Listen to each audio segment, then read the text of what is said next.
Thank you so much for that, Chris. We have some snowfall upon us today from a clipper system that is moving through. But who better to tell us all about that than Kevin in Oshawa?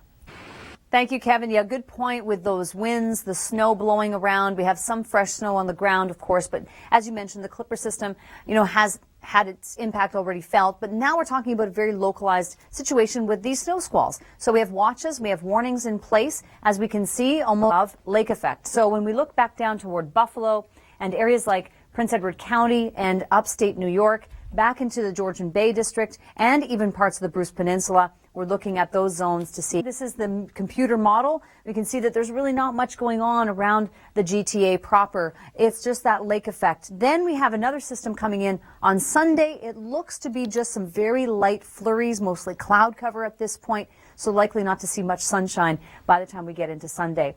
The clipper system is moving off into the Atlantic provinces, bringing some rain and snow there, and then high pressure building. And there's that situation on Monday. We'll have to.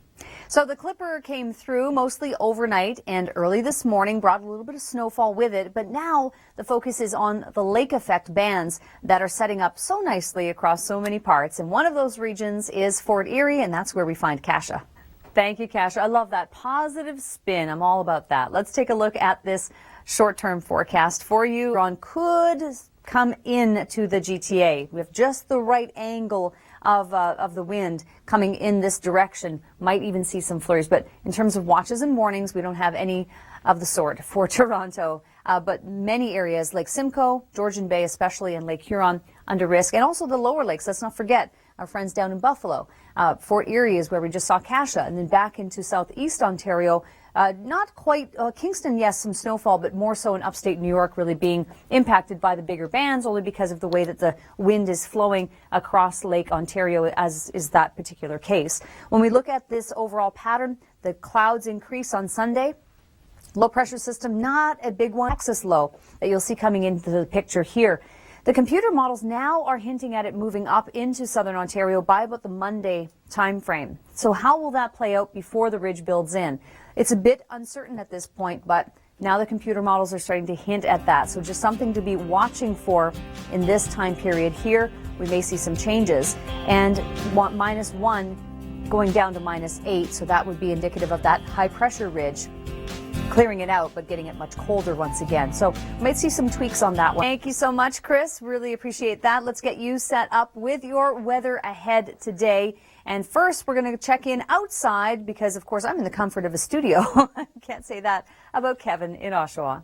Thank you so much for that, Kevin. We have snow squall watches and warnings in place, so be aware that if you are traveling around the GTA, all seems fine and well, and Hamilton too, but then you head north and you get up into Barrie, and it's an entirely different world. As that southwesterly flow continues today, that's where we're going to be seeing quite a bit of snowfall, and even more as you head north of Lake Simcoe, down toward Buffalo, and also in upstate New York, seeing quite a bit of snow from the lake effect that continues. Interesting pattern that we saw earlier in the day, though, with the southwesterly flow in the lower lakes, but a northerly, more so from Georgian Bay and Lake Huron. But overall, this pattern, it brings all of the winds aligned from the southwest into, into the weekend. We may see on Sunday another system coming in with, you'll see it here, more cloud cover, a few flurries coming back in. It's just a little bit of a nuisance. There it is.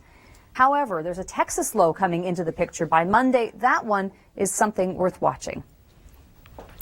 I want to take you on a little tour around the province. Well, we're going to hit two places. Let's go to Oshawa first and join up with Kevin. I think he's pretty brave. Thank you so much for that, Kevin. Our next stop is Fort Erie. Now, this is an area that's seeing a lot of lake effect snow. Thank you, Kasia. Yeah, nothing out of the ordinary. It is January after all, and we have to expect some snowfall. It's just a question of what does it come from at this point in time, right? It's possibly reaching into the GTA, only because we're so close to these snow squall watches and warnings that some of these bands with a long fetch from Lake Huron, just the right type of wind, could even bring some of those flurries into the area. That's not necessarily a guarantee, but there is a look at the squall watches and warnings. When we plot these on the map, you can see the amounts, though, we're bringing up into the 15 to 25 centimeter range for places like upstate New York and back down in toward Buffalo and Cheektowaga and back into Gravenhurst and Bracebridge, seeing some decent snow.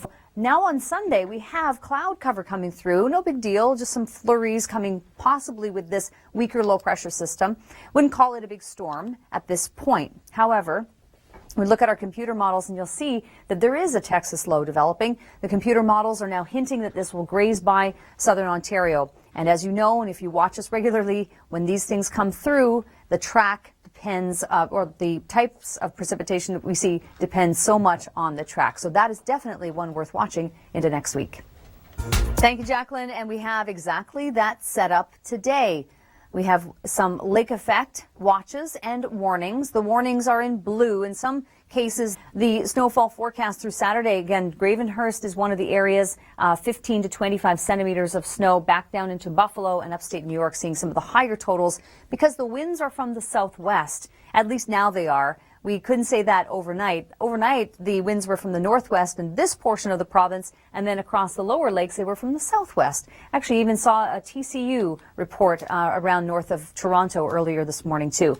Now, as we get into Sunday, some cloud cover, some flurries coming our way, but I want to show you what's happening in the long range. Some interesting patterns. I know Jacqueline and Dr. Doug are probably going to be talking at length about how this all plays out. At this point, it seems to be grazing by southern Ontario, and then off it goes into the Atlantic. But we'll have to watch it closely for the impact it may have on us. At this point, the computer models are hinting at that Monday we would see a temperature high of -1 followed by -8 on Tuesday. We do have snow squall watches in place for Anticosti and then for the west of Newfoundland. So at St. John's, you might end this whole system event with some snowfall, and we're also going to be seeing some showers for you. And the same is true for Nova Scotia. So not as much on the snow totals here. Once you get into New Brunswick South, that's where we run into the big time snows. And guess who is in St. John, New Brunswick? It's Nate. Thank you so much, Nate. Yeah, and that's going to be the situation in areas that see temperatures above freezing, like Halifax, for example, and St. John's. You're going to be getting some rainfall and some showers. So again, southern New Brunswick seeing the worst of the snow totals, and then the coast of Nova Scotia up toward Cape Breton will be seeing rainfall. Let's turn our attention now over to Ontario and check in with Kevin in Oshawa. Thank you, Kevin. Yeah, so in Oshawa, we're certainly going to be possibly seeing some flurries, as is the case also in Toronto, the possibility of some of these bands of snow reaching in. So we just need to be mindful, even though you may not be in a warned region, there's that possibility of snowfall. Snow squall watches and warnings, these are the areas that are most favorable and very slick conditions. I love this because it shows you the future. We're going into the future here. So what this does is it essentially extrapolates some of this data and pushes it into the zones where we think that these bands will be. Now keep in mind, even though there's a void here on the back side of it, it's possible that these bands will still have that connection to the Great Lakes, okay? So just to keep that be mindful of that. But basically what it's showing you is that we have these bands, these very well-defined bands. And that means that you could be in sunshine and bright conditions. All of a sudden you run into a bad band of snow, and then it's bright once again, and on it goes. So just be careful of that as you travel across southern Ontario. With regard to the temperatures, wow, it is still very cold for Calgary and through Red Deer. Edmonton, not expected to see so much. And we have seasonal temperatures and fair conditions in Vancouver. The new show, Schitt's Creek, on driving CBC. In southern Ontario today. And I'm talking also about Toronto proper, because we do have widespread snow squall watches and warnings in place, meaning that they're happening. So these are the zones. Keep in mind, you can barely see it here, but Picton's included. But looking at the bulk of them, and when we look at our radar, you can see those very, very strong bands of snow. And look at this one. I mean, we don't often see one from Lake Huron that's able to dig down and reach right into Toronto, and it's having an impact. The secondary roads, you have to be prepared, preferably with an emergency kit, just in the event that you were to run into some of these squalls that put you at a standstill. But at this point, the snowfall totals look like this. Markham, 2 centimeters, 1 for Toronto. And with regard to the winds and the peak gusts we've seen, very strong, Westerly and southwesterly winds we have seen today. Toronto Island even gusting as high as 76 kilometers per hour and higher still as you head down into the Niagara area. So let's get you up to date on what's happening with regard to the winds. Will we see them continue? Yes, this afternoon the winds continue to be strong and they'll be from the west. So we have to be aware that these snow squalls could continue through the afternoon and through the evening as well. We're going to see another low pressure system on Sunday that could bring us a few more flurries. The concern now is for the amount of snowfall and making sure that we clear all of the snow from the vehicle. That's the roof too.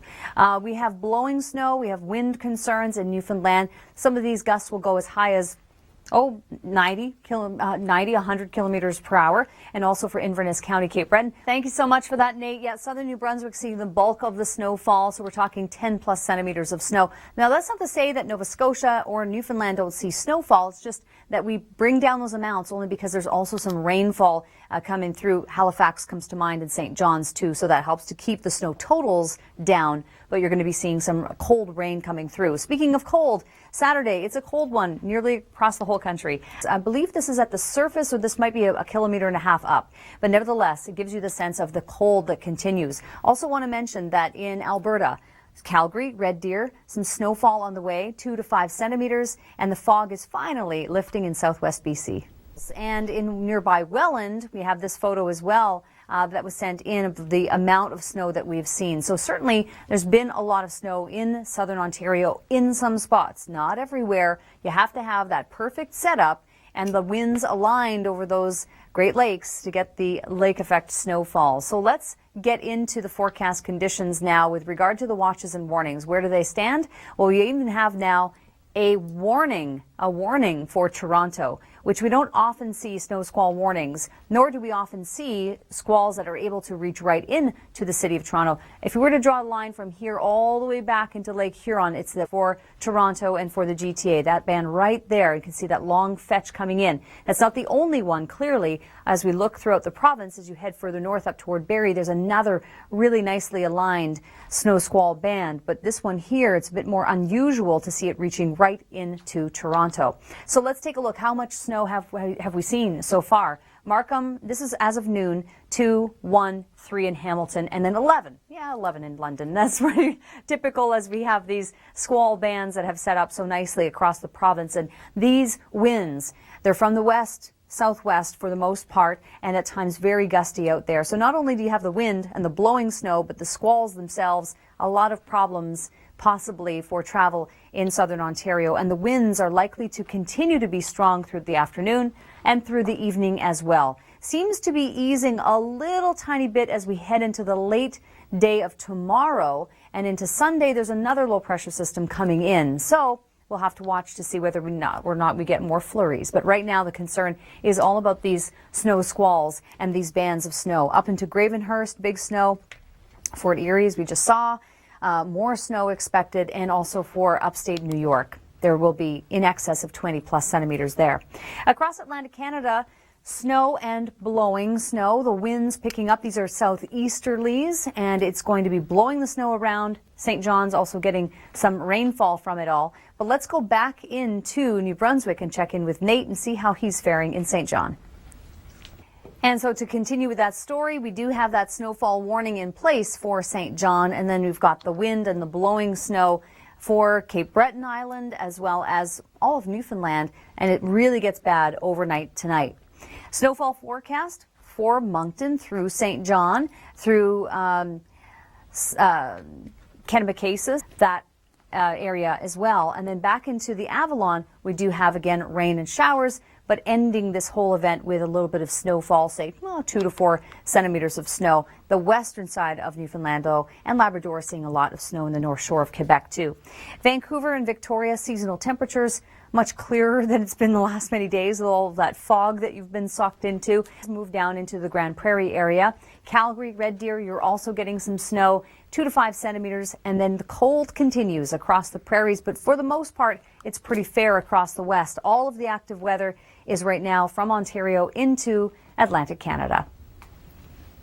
Pretty amazing stuff. Well, you may have seen some of those squalls out there too, depending on your vantage point. If you're in an apartment building in Toronto, you're probably seeing a really good view of them, so long as you're away from it. And that's kind of the situation that we're in, where you have some clear conditions or some brighter conditions, and then you can almost sort of see these bands out in the distance. So we have snow squall watches and warnings in place. And by the way, if you have great photos and videos of the squall bands, you want to send them to us, you can do so at upload.theweathernetwork.com. Just wanted to put that out there because it helps us in our storytelling, and it's good to watch that go on. So let's take a look at our watches and warnings, which we don't often see bands coming from Lake Huron and stretching all the way in to the GTA, but that's exactly what we've got. Clearly, it's not the only one, and that's one of the concerns that we have for travel in southern Ontario this afternoon and through this evening too, because these are the types of situations where you're in snow, you're out of snow.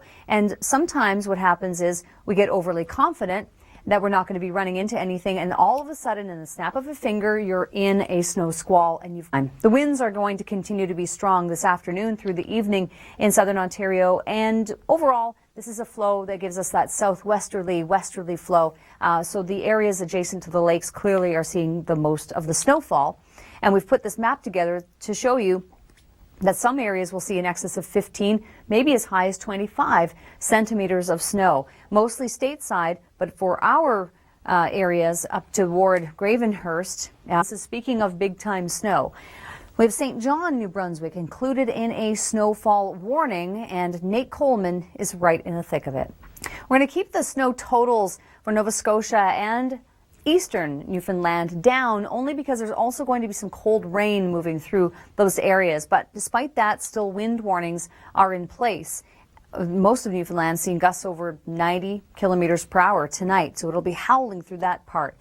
PEI, interesting story here. Temperatures we're down to -12. Now today you're at +2, so there's mixing today, and then tomorrow back down into the wind chills of -teens. We have of snow. Victoria, Vancouver, through this afternoon, temperature sitting at about seasonal. Calgary, get ready for some snowfall coming your way by the time we get to tomorrow.